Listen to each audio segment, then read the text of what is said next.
Ready. Welcome to episode 36 of the Go Get 'em Agility podcast. My name is Margaret, and I'm with my daughter, Emma Hughes. Hi. Hi, Emma. What are we talking about today?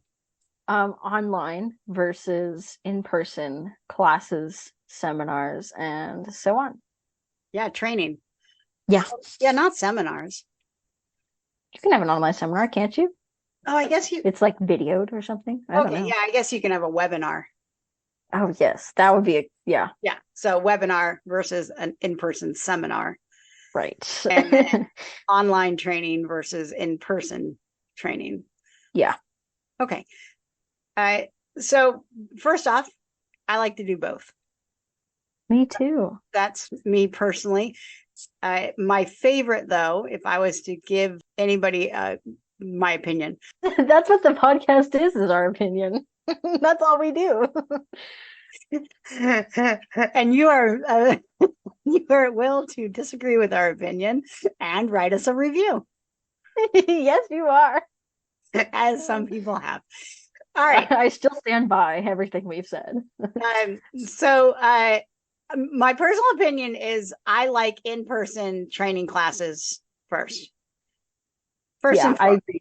But I think that there is a really good use of online stuff, especially when you want to take your training deeper than a class can allow.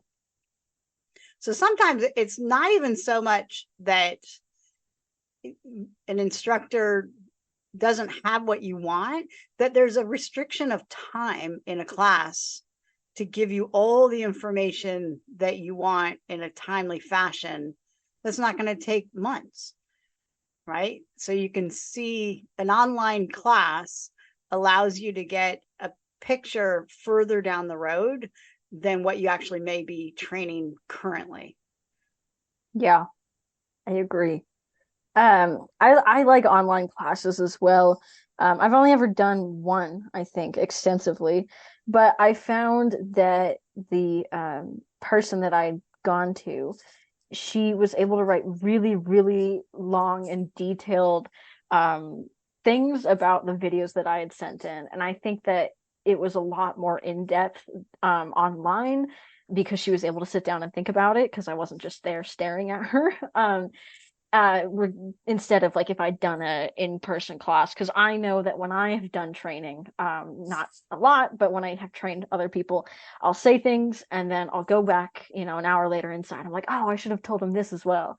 I think the advantage of doing in person versus online is, especially if you have a coach that you really respect and has helped you for some time, is that in-person visual is an instant change this, try this, do this, and you get instant feedback on something that may be a handling issue, or there's a really good ability to see, is it a dog training issue. So when I'm doing in-person classes, sometimes there's a question, is this a handling problem or is this a dog training problem? And because in general, I've got people coming to me over and over and over again, I can say in the moment, I know your dog has that ability, therefore it's a handling problem. Or we can try something slightly different to verify, yes, it's handler, no, it's dog training problem. And online, you don't have that extensive understanding as an online instructor. And so you would have to give all that information to the instructor for them to be able to deduce, is this handling or is this dog training? I agree very much with that. I was actually going to interrupt you to say that, so I'm glad that I didn't. I remember when I did online training, I was the student, and I would say, I think this is what is going wrong. And I don't know if that was helpful for the instructor or not, but I felt like that there was a little bit of a misstep or disconnect in which I wanted to clarify that something was my fault instead of the dog's, and I knew that, and I wanted to really express that. And I think I'm bouncing off of that and rambling again. I think that if you are in an in-person class, especially if you're in a group class specifically, you can watch the people around you go as well. And if the same mistake keeps happening with different people, it's really then nice to see that that is something that doesn't just happen to you. It is something that happens to everybody. And it's good to see that to keep morale up. Yeah. Yeah. So I've been in a number of online, I've been in a couple of year-long classes with Daisy Peel. So the Agility Challenge, I've joined that a couple of times. I'm currently in it right now, which has been great with Eli. And then I have been in a number of like Facebook group where it runs for 12 weeks or something. And it's one specific subject.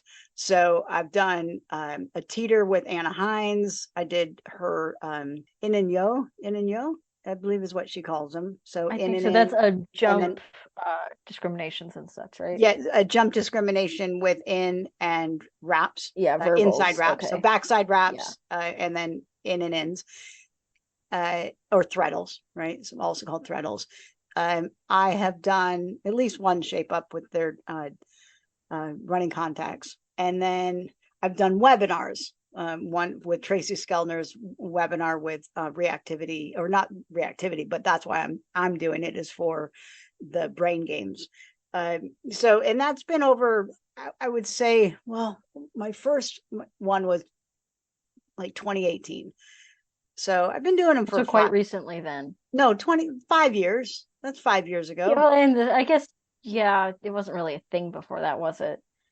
Well, Um, yeah, they're just well, different. in comparison, that like agility classes have been around since agility started, right? I think that they've been around for a while, but the vast amount of trainers that have gotten involved in them has Hmm. skyrocketed, right? So it Especially used to since be, COVID.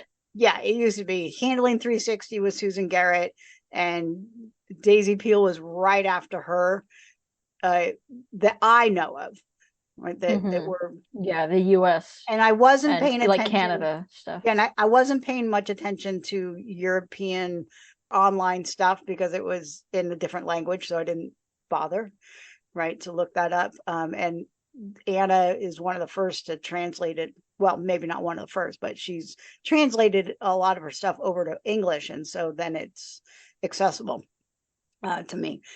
Um, the biggest downside that I have with online training is that I don't always stick with it. So, Oh, really? yeah, so I'll get going, and then life will happen, and I'll get behind by a couple of weeks, and then I won't get back up going again. Like, Hmm. I get so far behind in the training. So the main one is the year-long one. So, and they doing monthly drills. So you'd set up monthly drills, you video them, and then you send them back in for review. And I would get behind, and then I just wouldn't get back into it. And I try and get back into it, and I just didn't. So, and same thing happened with another one of Anna Hines, as it was a monthly thing, and I was auditing that one, and I just kind of lost track, and it was on my phone. That was a bad one. I did not, the point of it being on your phone or your tablet, I only had a phone, was that you could take it out into the field with you and have all of the information right there at your fingertips while you're on the agility field.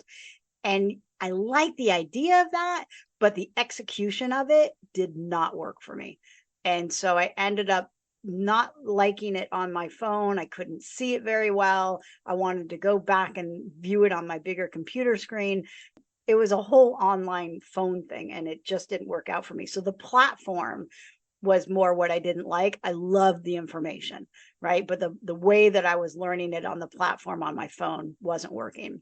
That was a downside, but you don't really know that until you buy it and get into it, right?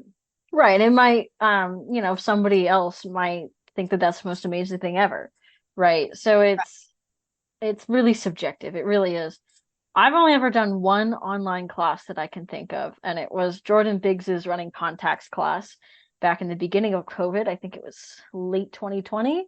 Um, and it was brilliant. I loved it. I loved how detailed she was. I loved that I could go back and read her information, um, and see and keep applying stuff that I'd learned in week one that I could read about and, do it in week five, week six. I really enjoyed it. I'm trying to think. I don't really remember exactly, how it ran just because I just didn't really think I'd be Was, doing a was it podcast review on it. it was a Facebook Um, group though, right? no, it was, oh my goodness, it was a website that linked to her Vimeo, and so it was private, but only we could view it. Oh, And if I remember correctly, she might have changed it as well since then. And you could also see other people's things as well, I think, if you wanted to. And I should have done that, but I didn't. I didn't look at my classmates, what they were doing, what they were up to, and I should have.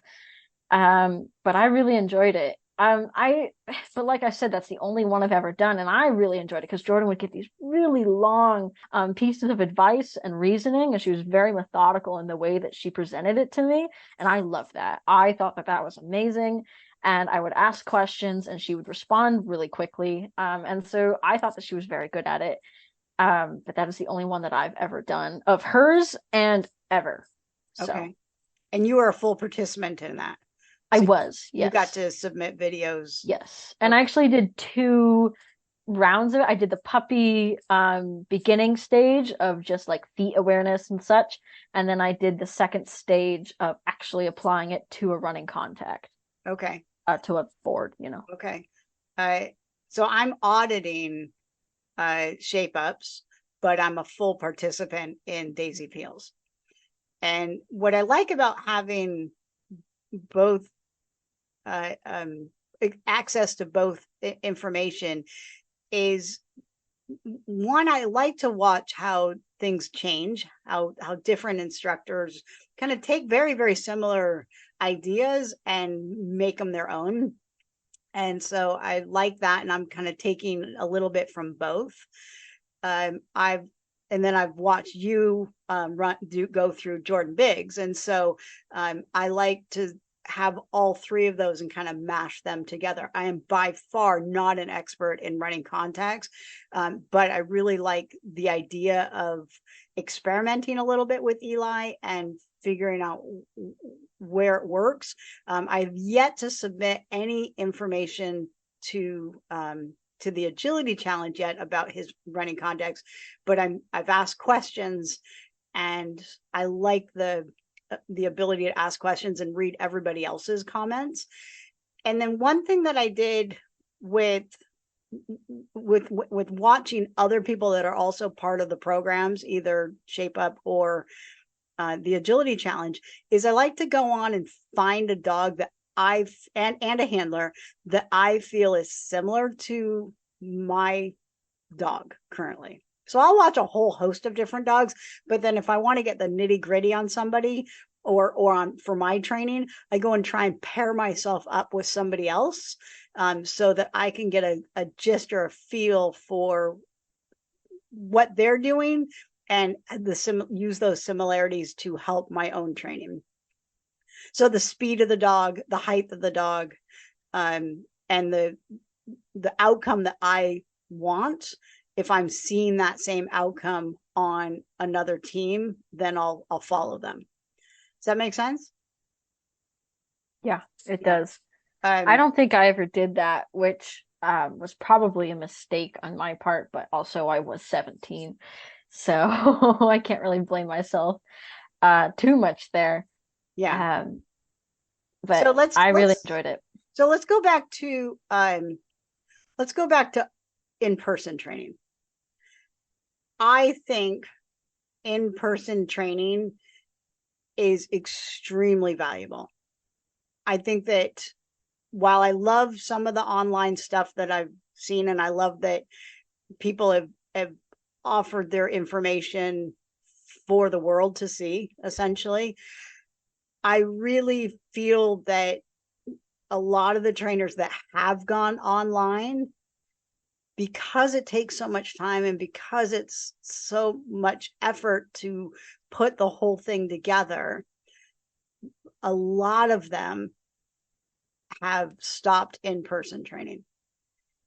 And that's a little disappointing to me, because in one respect, they're meeting a huge amount of people that they would never have the ability to touch. But at the same time, at the grassroots level, we're leaving people without the ability for weekly classes with good instructors. Right. And so I see why people do it, but I'm also wishing that online wasn't quite as prevalent as in-person training was, or is, because I really think that in our area anyway, I know that we could use a couple more good agility trainers in our area, and we have quite a number of agility. We have a lot, yeah. Yeah, and classes are full. So yeah. I really miss some of our instructors that have gone online only in our area. Yeah. I have two things that I wanted to say about in-person classes. One, I don't, this is an opinion, take this as you will. One, I don't think that online is great for beginners, just because you don't have access to the equipment and you don't have the knowledge, the schema, if you will, to know how to fix problems if your instructor, writes back to you in a certain way or whatever. And then number two, which I think is a bigger fish to fry, is I think the social aspect of being with your buddies in Yeah. an in-person class. It's fun. You're like, yeah, it's Thursday night agility, right? Maybe you guys go for dinner after. Who knows? I don't.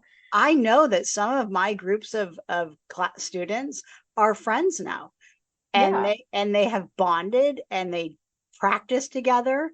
They go to trials together.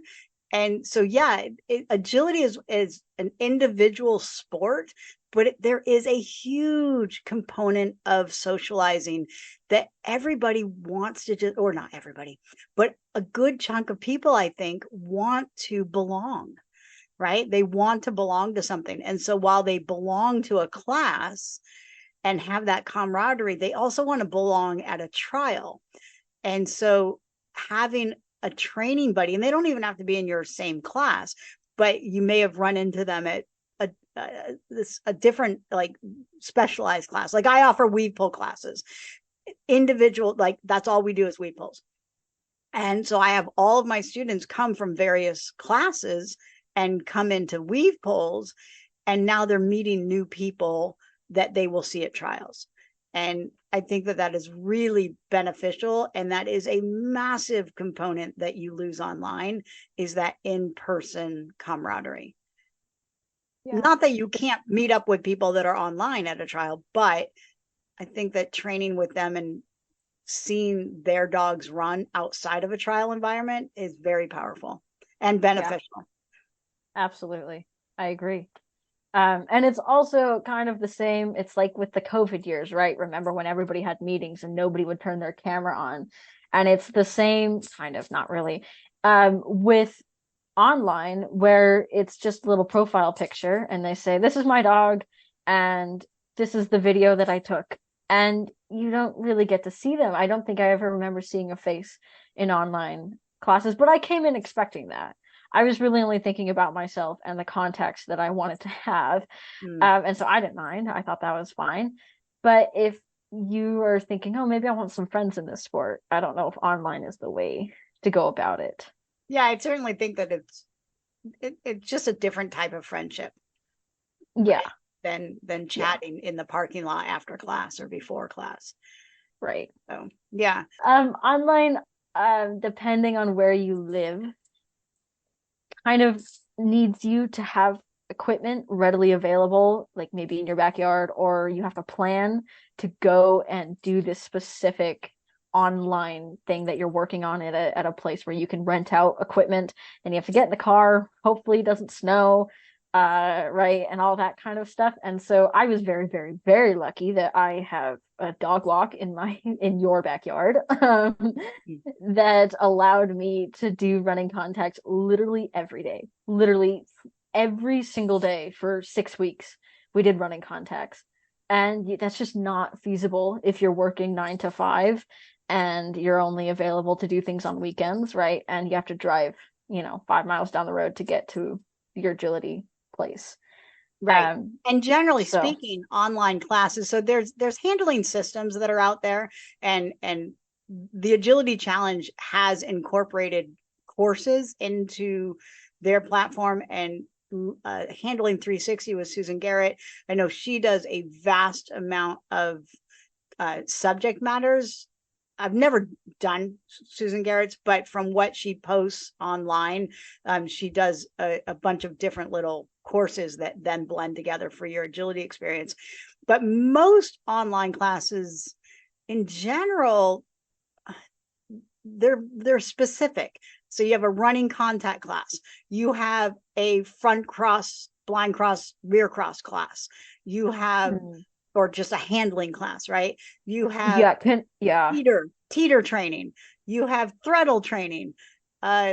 So when you're doing those individual ones, yes, you're doing great amount of dog training to that specific obstacle, but the in-person is going to take it all in one class. Yeah, I have to take it back. My previous statement, I said, "Oh, you're going to need an agility field." That is really only for contact, or not contact. Goodness, that is really only for obstacle training, right? Like you could probably train front crosses, rear crosses, blind crosses in your living room, right? Right. But eventually, if you want to do agility, like trialing and such, you are going to have to translate that into an obstacle course at some point. So, yes. I Yeah, wanted to clarify my statement. As soon as you said it, I was like, wait, you're right. Yeah, and when you're in a group class, in general, you are touching on a whole host of different subjects that build on each other, right? And I think, again, I said this earlier, the biggest benefit to being in person training is the history that your instructor has with you.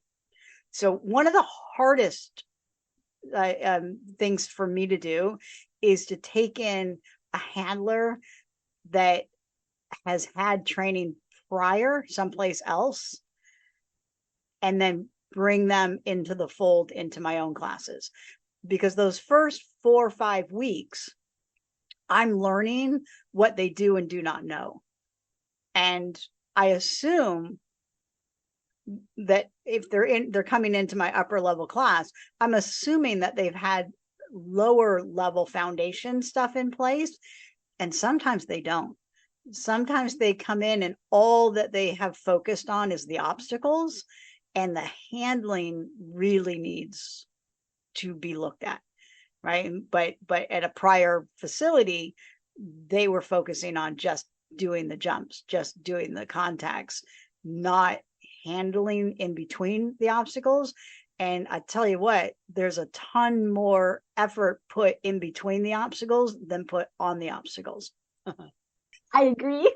You are really more of the expert than me. I'm scared of classes, so I don't really do classes anyway, regardless of what they are, what type they are. But I know that you have done online shenanigans really before Eli, well into the Jinx years. You mean me as a student? Yes. Oh, yeah. Yeah. Yeah. Yeah, but I'm much. Have you considered online stuff as a trainer? I can't believe I don't know this. No. Well, I've toyed with the idea, but the furthest I've gone is just doing my YouTube videos, and that's really more for myself, right? Some of them I put them up there for my students, but currently over the last year, the 52 weeks of puppy Eli has been literally a diary chronicle of my training with him. Really, the reason that I'm doing it. You have to stop using this reason. I know what you're gonna say. And it makes me sad every time you say it. Okay, And I won't I say it. don't like it. Well, I want you to, I won't post this, but I Yeah, want, you should. You should. Let them know. all right. So the reason that I'm doing all this, the whole reason that I've chronicled Eli's training is for you. Is Oh my I gosh. wanted, because I know that we haven't always been together when we've done foundation stuff, Right. but I wanted you to know if I have another heart attack, Oh my I, God. Stop referencing that. Oh my goodness. I wanted you to know what I've done. And Right. so you have all the raw footage on my computer if you ever want it. But I've condensed it. I've taken out Your all the password. What's gonna happen then? I've taken out all the walking from the beginning to the end, right? Or from the back to the setup point. Right. I've taken out all the toy play that I do in between, or most of it. Um, I've left in all my mistakes though. So Mm, all of that is in there. But if you want to watch me setting up and walking around and yeah, I figuring will. out, sometimes I have where I'm like, okay, where do I want to be? So all that raw footage is in there. And sometimes I Mhm. talk to the camera prior to the training. So you get an idea of why I'm doing something and what I'm doing, but not Yeah. too much. Not too much. Yeah. So that's I what I so don't know that if as far as me doing online stuff, I've done little some right. online stuff for my students, Q&As and that sort of thing. But no, I have not, and I've offered trick training online when we were in the COVID years. Um, but no, I don't have plans to do an online platform. My in person takes up enough of my time, and I really like in person. I think that in person is where it's at. I think that if you want to affect agility, local agility, and bring more people into local agility, then online doesn't compare to in person. Yeah. Yeah. I know one more last point I had about online is that, and this is true for everything, from jobs to school, is when you maybe post something online for your little online class, right? As a student, and your instructor gets back to you, maybe you don't read it until like 7 at night, right? So then you respond, and then your instructor's looking at this at like 8 o'clock at night, right? It's dark outside, and they're like, oh, now I have to explain things. And I'm not saying that instructors, don't know how to manage their time, or you don't know how to manage your time. I'm saying that everything is so accessible now online that everybody can reach you at all hours of the night and day. And sometimes it's good just to think, okay, Dot, my dog, we're done, and we're not going to go back outside. Even you know when you're my point being, if you're in a class, it's for 1 hour and 1 hour only, then we end, and your dog doesn't have to think about agility for the rest of the day, which is good because agility is draining, and agility is tiring, Yeah. and agility is hard. And so if you're going back and forth, outside, inside, outside, inside, it can get hard on the dog and you and the instructor. And you might not have the results that you're looking for because you're always doing something. Yeah, the lag time between doing it and feedback sometimes is a little too much for online stuff. That's true. Yeah. So I just want to touch on real quick, though, the difference between an in-person seminar and an online webinar. So they're supposed to be, information heavy. And I think that in-person seminars by far outweigh online seminars, because if you're going to in person to somebody else, again, there's that instant feedback. Now, same thing applies though. They don't have the background, they don't have the history, so they don't know if it's a dog training problem or a handling problem. But in person, they will very quickly offer up a a little sequence or a setup that actually will help to reveal that. Like, oh, you obviously have not trained this, because they'll give you a try or two, and then they'll say, right, your dog obviously doesn't know this skill, and they'll help either train, help you learn how to train that, or they'll take it back a step and say, okay, well, let's try it this way then. Right. And so there's always different ways to scramble an egg. And we end up with scrambled eggs, but how we get to those scrambled eggs, what ingredients we put in to change the flavor of it matters. And an in-person seminar instructor can help immediately. And I also think that you really get a flavor for different personalities that fall flat online, right? You can't feel the frustration of an online instructor or the exhilaration of an in-person instructor. I think that both of those dynamics are so powerful that they really can add to the depth of knowledge that you can gain in a couple of hours. Yeah. And your dog is outside of your yard in a different field on different equipment with other different dogs, which is more realistic of a trial environment than online ever will be, right? You Yeah. just cannot mimic online training in a familiar space with familiar equipment to an in-person seminar that is pushing you to go to a new location. So my personal preference, in person first. In person, supplemented with some online stuff. Yeah. And then in-person seminars supplemented with online seminars or webinars. And let's not forget about the good old book, right? the only thing with the book. So I picked up this book by it's called Agility Training Workbook, and it's a step-by-step motivational approach, including the Clothier Natural Jump Method. And it was written in 89, revised in 90, and then has a fourth printing of 1991. So 1991 is the basic principle of this. And while I know the Susan Clothier jumping method and all the variations of it, and I think that it still holds a lot of good water today, the beginning part of it, the Agility Training Workbook, is so outdated. Oh my gosh, it is so outdated. So I just have to read you one little section on the A-frame. So this is the A-frame. Where'd it go? Oh, I lost it. Here it is. All right, so the training sequence is, number one, it's on leash. Right then and there, I'm like, I'm not a huge fan of on leash. I'll do it every once in a while, but man, I'm not a fan of it. But the other thing is that they stop them at the top of the apex for a count of 3 seconds before they bring them down. How outdated is that? Well, what's the reasoning behind that? To gather their bearings or something? I think it's I don't know. So it says here, A-frame is at 54 inches. It's on leash. You're using ring gates to help form a chute to get onto the A-frame.